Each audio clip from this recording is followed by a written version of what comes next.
Presiden Republik Indonesia sekaligus Ketua Umum Partai Gerindra Prabowo Subianto meminta jajaran Ketua Umum dan pengurus pusat partai politik yang tergabung dalam Koalisi Indonesia Maju atau KIM untuk menjadi koalisi permanen mendukung pemerintah sampai tahun 2029. Keinginan Prabowo tersebut diungkap saat menggelar pertemuan dengan petinggi partai politik, ketua umum dan elit partai yang tergabung dalam KIM Plus di kediamannya di Hambalang, Bogor, Jawa Barat. Silaturahmi ini merupakan rangkaian dari puncak perayaan hari ulang tahun Partai Gerindra yang ke-17. Sebelumnya dalam Kongres Luar Biasa Partai Gerindra, Prabowo Subianto kembali terpilih menjadi Ketua Umum DPP Partai Gerindra periode 2025-2030. Prabowo juga mengumumkan bahwa dirinya maju kembali sebagai calon presiden di Pilpres 2029 mendatang. Akankah KIM Plus solid mendukung Prabowo Subianto untuk pencalonan presiden di periode kedua? Tim TV One mengabarkan.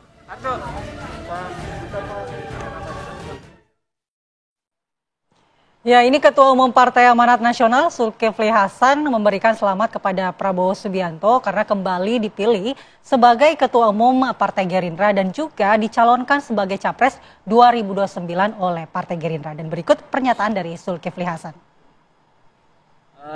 Saya mengucapkan selamat kepada Pak Prabowo sudah dipilih menjadi Ketua Umum Gerindra kembali. Kedua, juga selamat tadi sudah diumumkan untuk 2029 ya. Tentu PAN sebagai partai teman seperjuangan, teman setia pada saatnya akan diajak bicara. Bang Zul, ya, makasih. Selain undangan ngapain?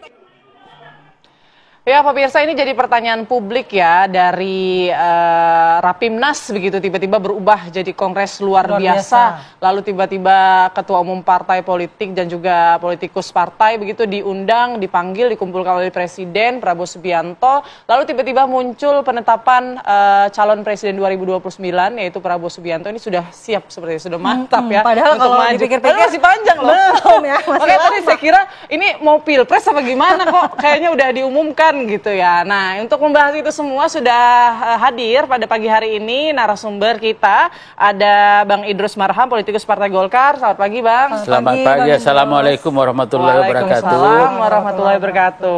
Lalu ada Bang Henry Satrio, Bang Hensa, analis politik. Ya, hampir boleh. disebut politikus juga enggak ya, Bang? Ya, ini dukun politik. Oh, dukun politik. Pagi, Bang. Pagi, Bang Hensa. Oke, dan juga di sambungan Zoom ada Bang Muhammad Hekal Bawazir, politikus Gerindra. Selamat pagi, Bang Hekal. Selamat pagi, Bang Hekal. Pagi para senior. Baik, langsung saja mungkin Bang Hekal bisa menjelaskan, Bang, dari Rapimnas tiba-tiba berubah jadi KLB, lalu penetapan Pak Prabowo jadi calon presiden 2029, ini apa saja yang dibahas kemudian Ketua Umum dikumpulkan pada saat itu? Kalau Rapimnas itu kan memang sudah kita rencanakan akan diadakan bersamaan dengan ulang tahun. Itu mungkin bagian daripada semangat efisiensi Pak Prabowo juga gitu kan. Dan dalam suasana Rapimnas itu kan memang forumnya itu untuk mengagendakan apa yang mau dibicarakan. Nah, dalam forum itu akhirnya dibahas, toh kita udah punya semangat dan pemahaman yang sama, kita ingin Pak Prabowo melanjutkan. Akhirnya kita langsung ditawarin apakah mau langsung dirubah menjadi kongres luar biasa, dan akhirnya semua setuju dan langsung dirubah jadi sekaligus acaranya selesai satu hari gitu kan. Dan di dalam kongres luar biasa kan sebagaimana kongres-kongres sebelumnya memang kita udah sepakat Pak Prabowo untuk melanjut 5 tahun ke depan sebagai ketum, beliau juga lanjut sebagai ketua Dewan Pembina untuk periode 2025-2030 dan juga sebagai formatur tunggal untuk menyusun susunan kepengurusan untuk periode DPP yang akan datang ini. Lalu yang kita semua bahagia ini kan sekaligus kita tetapkan beliau sebagai calon presiden di 2029 dan itu kan menjadi bagian daripada keseluruhan semua program-program yang beliau sudah canangkan. Kita juga yakin kan sudah begitu banyak yang mungkin rakyat melihat dan rasakan perubahan yang beliau buat. Rasa-rasanya programnya ini baru di permulaan, dan untuk menyelesaikan kita butuh kesinambungan, sehingga kita juga langsung mengusulkan beliau untuk menjadi presiden pada 2029. Nah, bahwa terus kemudian kita ada mengundang teman-teman koalisi segala macam, itu memang sudah diagendakan sebelumnya. Itu kan hari ini kita akan merayakan HUT, kemarin kita ada silaturahmi koalisi Indonesia Maju, itu semua sebagai kelanjutan daripada kita ingin menyampaikan loh hasil daripada Rapimnas kita seperti ini, sekaligus kita ini dalam suasana berbahagia merayakan 17 tahun Partai Gerindra. 17 tahun ini kan tahun pertama kita merayakan di mana Pak Prabowo sudah menjadi Presiden Republik Indonesia. Ini Gerindra mencapai pada puncak hasil daripada perjuangannya sekian belas tahun berdiri sebagai partai. Oke, Bang Hekal, dikumpulkannya para ketua umum partai ini, terutama Kim Plus ini, apakah ada hubungannya dengan pencalonan Presiden Pak Prabowo nanti? Kalau saya rasa itu kan baru dari kita ya, itu dari keinginan Partai Gerindra untuk kesepakatan Partai Gerindra hasil daripada Kongres, tentu kita harus menyampaikan kepada koalisi kita. Jadi dari acara kita koalisi kemarin, tujuan utamanya kan yang pertama-tama disampaikan oleh Bapak Presiden, Pak Prabowo Subianto adalah menyampaikan terima kasih atas perjuangan kita sama-sama pada pemilu kemarin yang mengantarkan beliau menjadi Presiden Republik Indonesia. Beliau sangat mengapresiasi kontribusi masing-masing partai, memberikan kepercayaan dan suara perjuangannya masing-masing terhadap kemenangan ini, dan insya Allah beliau juga menggandeng semua untuk memberi kepercayaan penuh untuk kita menjalankan ini perjuangannya, minta kesabaran terhadap beberapa hal-hal yang sekarang kan dirasakan agak berat, termasuk misalnya pengetatan anggaran gitu kan. Tapi ini semua ada rencananya beliau yang kemarin juga sebagian dijabarkan lagi, dan mudah-mudahan ini menjadi bagian dari cita-cita yang diinginkan oleh kita semua dan akan diwujudkan dalam periode ini. Nah, jadi utamanya terima kasih, dan beliau juga mengajak untuk bagaimana kalau koalisi ini kita bikin koalisi permanen. Koalisi permanen bukan berarti harus selalu Gerindra yang menang gitu. Tapi kita bersaing tapi selalu bekerja sama.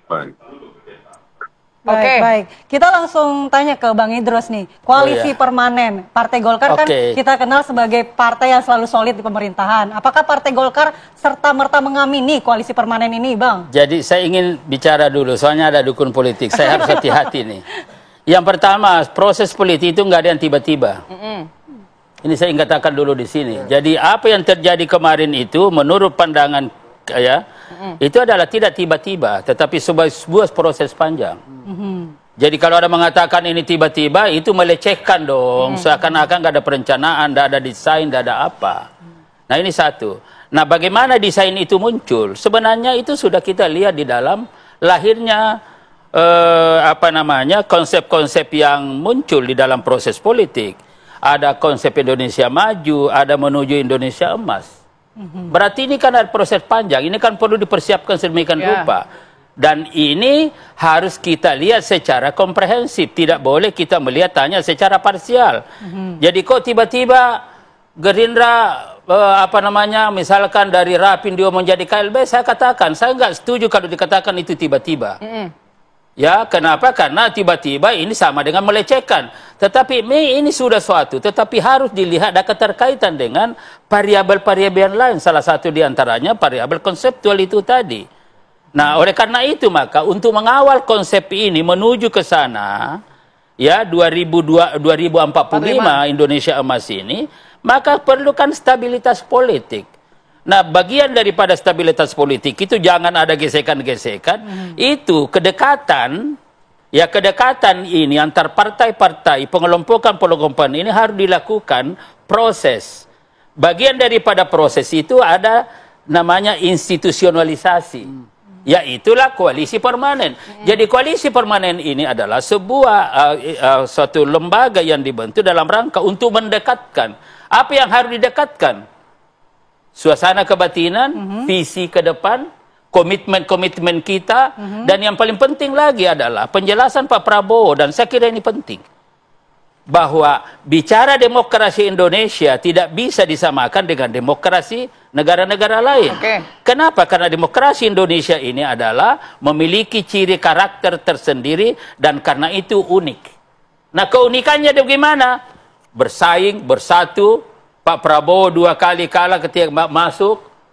Jadi ini kan keunikannya. Nah, kenapa begitu? Karena kembali kepada berasaskan pada kekeluargaan, kegotong royongan, dan di situ tidak boleh misalkan mendegradasi nilai-nilai dasar yang ada. Apa nilai-nilai dasar itu? Harus tetap kritis, harus tetap bersaing secara kualitas. Saya kira itu yang harus kita luruskan dulu, sehingga sekali saya katakan bahwa proses politik harus terencana, ya tidak tiba-tiba, tiba masa tiba akal, dan sekali lagi Golkar kalau ingin bicara tentang koalisi permanen, Pak Bahlil Lahadalia selaku Ketua Umum sebelum ini, dan saya punya keyakinan mungkin sudah ada dialog juga dengan Pak Prabowo sebagai Ketua Umum Gerindra.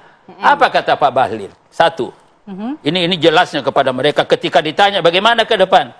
Kalau seandainya nanti pada akhir masa jabatan ini, ya tinggal tersisa partai yang bersama dengan Prabowo, dipastikan itu adalah Golkar. Solid. Itu kata-kata Pak Bahlil. Artinya kita sudah ada inspirasi akan membentuk koalisi permanen ya ke depan ini, dan bahkan kita sudah punya format. Ya kebetulan Pak Bahlil menunjuk saya sebagai ketua tim kajian kajian sistem politik dan bagian daripada strategi. Kita sudah buat formatnya, dan atas arahan Pak Bahlil tahapan-tahapan juga kita sudah buat. Nah, bagaimana situasi nanti format koalisi permanen seperti apa? Ya tentu ada nanti kepemimpinan, ada tata kerja, itu yang penting. Ini kan kalau saya tangkap kan arahnya lebih kayak koalisi ini kemudian untuk mendukung gitu ya target pemerintah atau target kita di 2045 di Indonesia emas begitu ya. Tapi kan kita nggak bisa menolak opini publik karena berdekatan sekali dengan penetapan capresnya Pak Prabowo di 2029. Jadi akan disangkut-pautkan. Tapi nanti Bang Idrus tahan dulu ya. Bang Idrus sudah nggak sabar pengen jawab, tapi nanti sesaat lagi Bang Idrus kita akan. Tapi jangan dulu dukung politik. Oke.